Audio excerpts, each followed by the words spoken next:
Daniel 5, 1-8. Belshazzar the king made a great feast to 1,000 of his lords and drank wine before the 1,000. Belshazzar, while he tasted the wine, commanded to bring the golden and silver vessels which the father Nebuchadnezzar had taken out of the temple which was in Jerusalem, that the king and his princes, his wives, and concubines might drink therein. Then they brought the golden vessels and were taken out of the temple of the house of God, which was at Jerusalem, and the king and his princes, his wives, and his concubines drank in them. They drank wine and praised the gods of the gold and the silver, of brass, iron, wood, and of stone.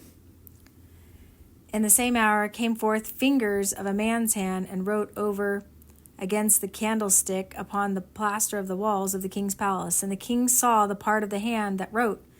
Then the king's countenance was changed, and his thoughts troubled him, so that the joints of his loins were loosed, and his knees stood one against another.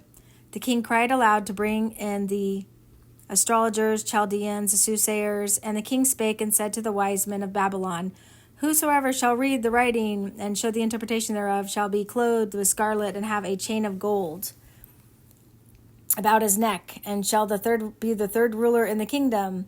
Then came in all the king's wise men, but they could not read the writing, nor make known the king the interpretation thereof. Then the king Belshazzar, greatly troubled, and his countenance was changed in him, and his lords were astonished.